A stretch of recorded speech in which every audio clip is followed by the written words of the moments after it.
Hello learners, welcome. In Form 2, Lesson 8, we were dealing with anions. Then Lesson 9, we are going to do radicals and oxidation number.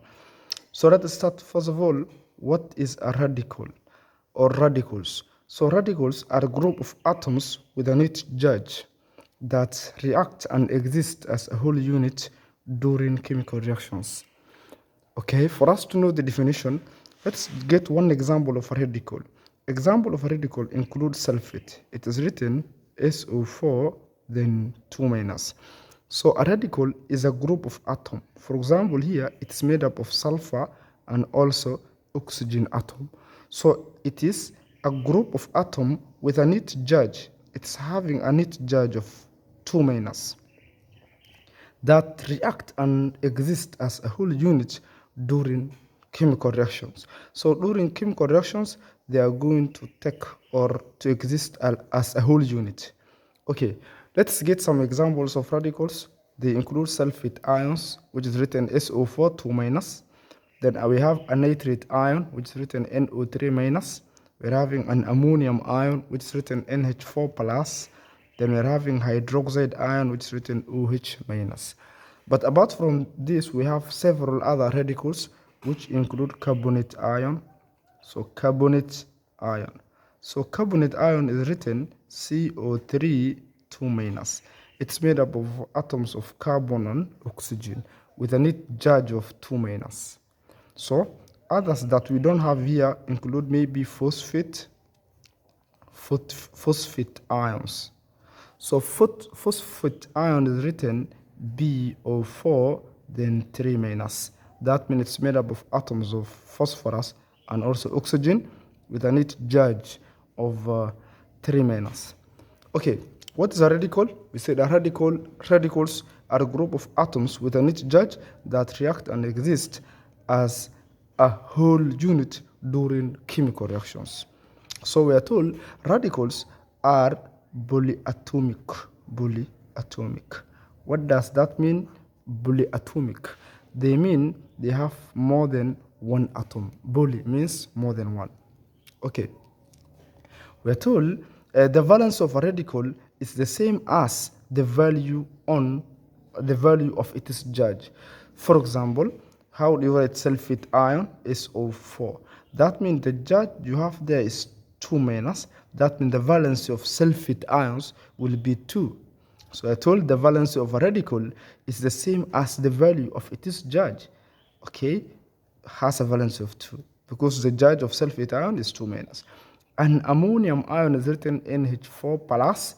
So that means the valency of this ammonium ion will be 1, the valency. Okay, check here, you're told the valency of a radical is the same as the value of its charge. So the charge here is only 1 plus, which one is hidden. So that means the valency is only 1. Okay, if you talk about a valency of other radicals, like maybe phosphate ions, the valency will be 3 because the oxidation, the charge is 3 minus. So it is a radical. I'm going to get the valency from the charge. Remember, we said when you're dealing with an atom, for you to know the valency, you only check the number of electrons that atom loses or gains to become or to attain a stable electron configuration, which is 2 or 28 or 288. But these are now a group of atoms now. They have a net charge. So that net charge is the one that will tell you the valency of that radical. Okay, next, let's just try to have a look on some radicals with their valencies. So we're having here, we have radicals with a valence of 1. They include ammonium ion. It's written NH4 plus. And remember, ammonium ion is the only radical which has now a positive charge. The others are having negative, all of them. Okay, hydroxide ion, OH minus, that means the valence is still 1.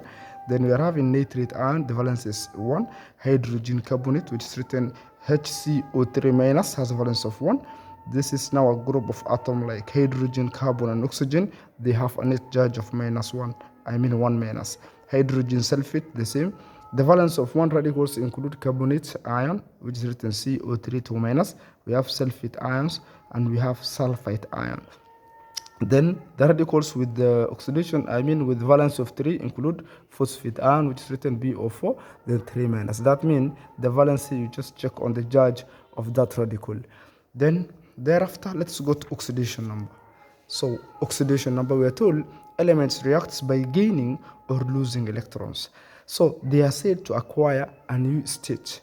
This is commonly referred to as oxidation state or oxidation number. So what is oxidation state or oxidation number? So it is the state at which an element becomes when it loses or gains electron.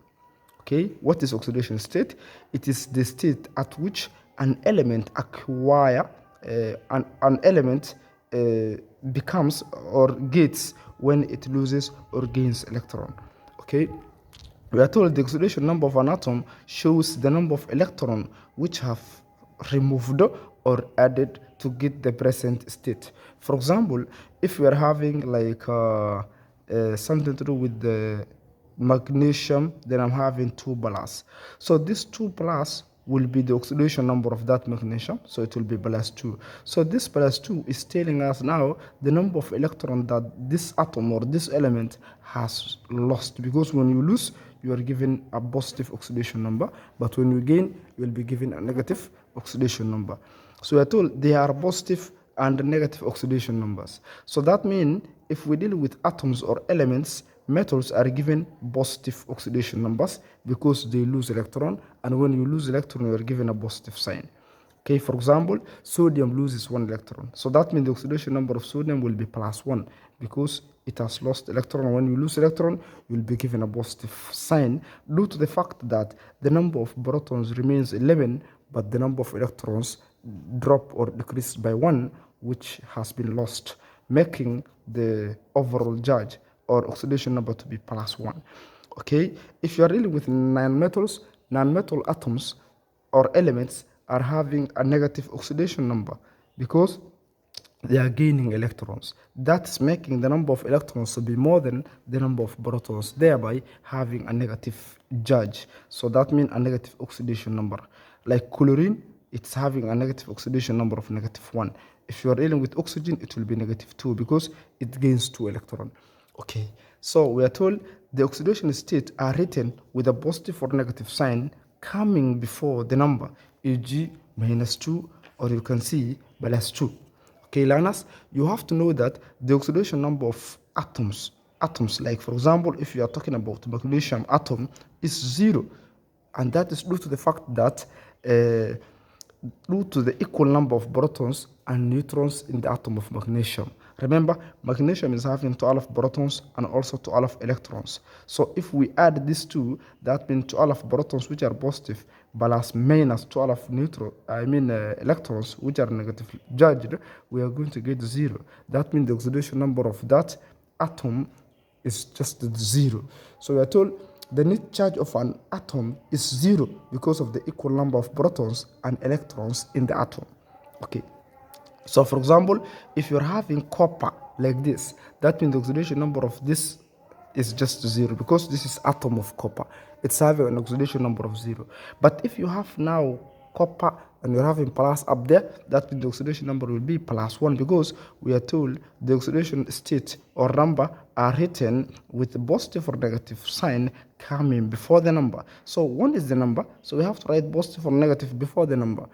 Okay, if you are dealing with Cu2 plus, that means we are going to write +2. That's the oxidation number. But if you are to, what is the charge? The charge is 2 plus now. The charge, you are going to write the way it is. That means you just take from up here. So it will be +2. But when you're writing the oxidation number, you write plus, then 2.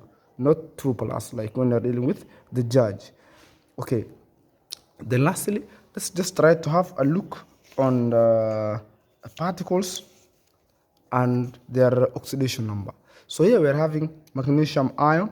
This is an ion, and we said ion is a charged particle formed when atom loses or gains to become stable or during a chemical reaction. So that means if you're told what is the oxidation number, you only check up here. You're having 2 plus, so you start with the number, with the, first of all, the sign, positive or negative, before the number. Then you write the number, so it will be plus 2. So here we are having iron 2 ions. That we have to start with the 2, first of all, plus, then I write the 2. Because we are told when I write the oxidation number, the sign comes first before the number.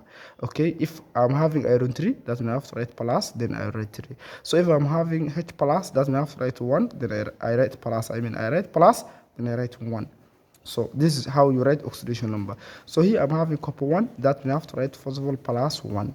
So copper 2, that means plus 2 here. So I'm having here chloride ion, that means I'm going to write minus, then I write 1 because 1 is hidden there. So I'm having copper, this is just a neutral atom. So it's having an oxidation number of 0. Or else, you just check up here.